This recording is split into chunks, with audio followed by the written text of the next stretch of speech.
Hi dear Libra, my name is Marina and this is your monthly horoscope for the period between the 22nd of July and the 21st of August.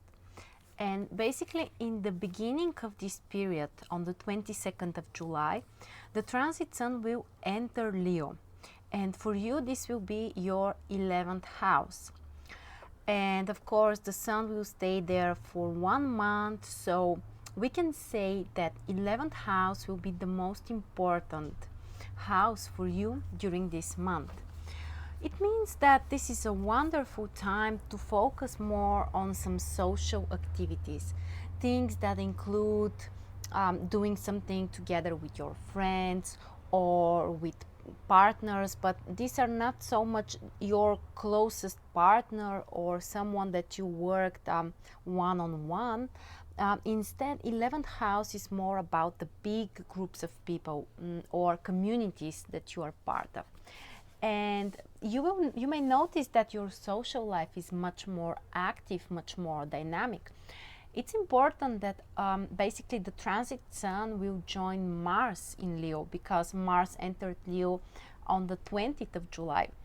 And this is a very intense energy that brings a lot of dynamics, a lot of vitality also.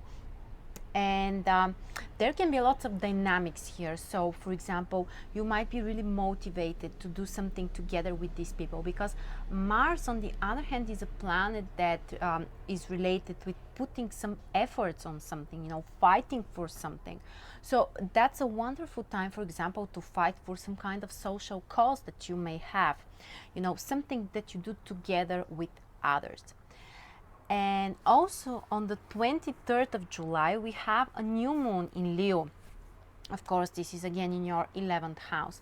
And we know that the new moons are a great time for starting something new, some kind of new projects, new activities. And you have the ability actually to plant the seeds of something that may grow in the future for you, especially if it's related with your social ideals, or that you want to do for the community or for society, something which is more idealistic. So a great month for you, especially for your social life. Next, on the 25th of July, we have Mercury entering Virgo. And for you, this is your 12th house. So Mercury in 12th house can make you a little bit more introverted. So we still have this active energy in 11th house, so there is an active social life for you. But when Mercury, the planet of communication, is in 12th house, the private house, the house of secrets, the house of your private life, then it suggests that probably when you're on your own, you may think, you may analyze a lot of things, you may have some intuitive ideas, because 12th house connects us to the invisible world, to our unconscious mind. So you may get some inspiring ideas if you try to use your intuition. So that's a wonderful transit actually to analyze the past and to think about what you are ready to separate with before you start the new astrological year. Next, on the 31st of July, we have Venus entering Cancer. And for you, this will fall in 10th house, which is a very positive transit. Venus is one of the benefactors of in astrology, so it brings some positive emotions, some pleasant experiences.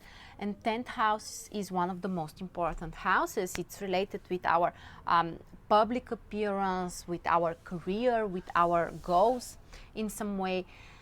So when Venus transits your 10th house, it suggests that things on your workplace can improve, and these are things more related with your career or your vocation as well.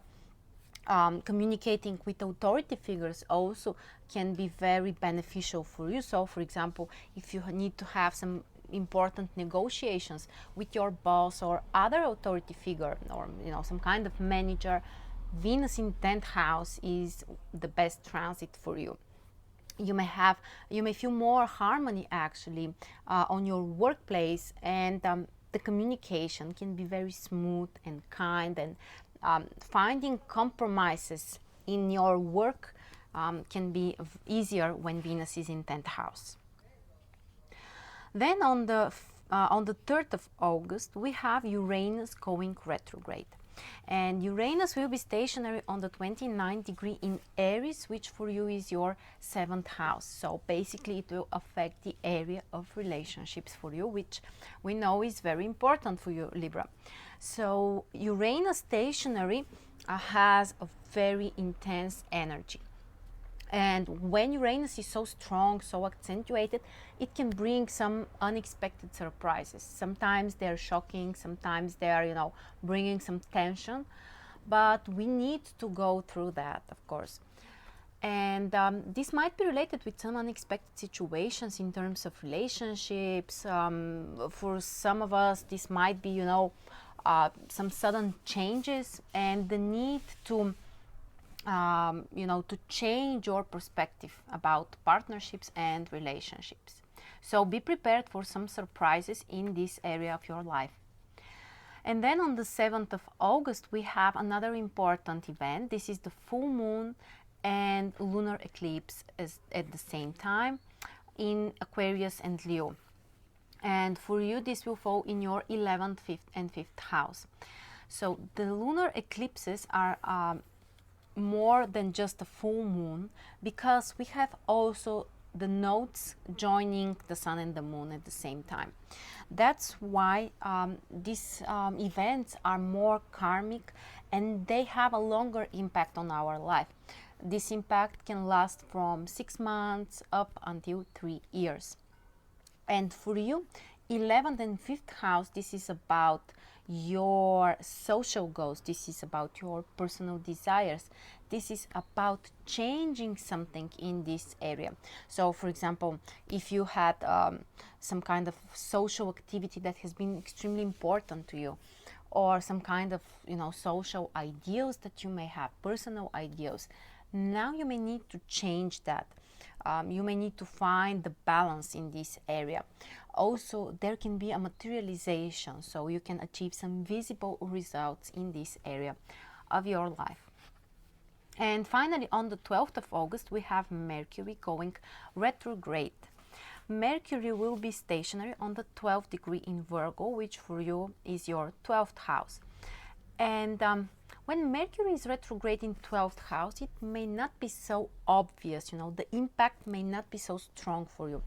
Generally, we know that Mercury retrograde is a transit which requires from us to avoid some, starting some important new activities, some new initiatives.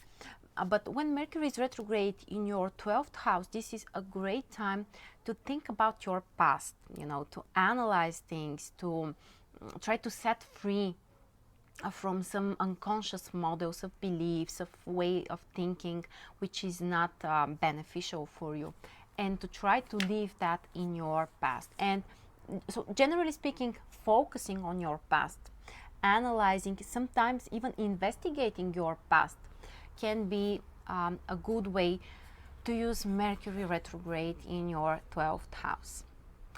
So these are the most important events during this month. Thank you very much for joining me. If you have some kind of comments, please leave them below. I will be happy to answer. And I will wait for you next month again. Bye.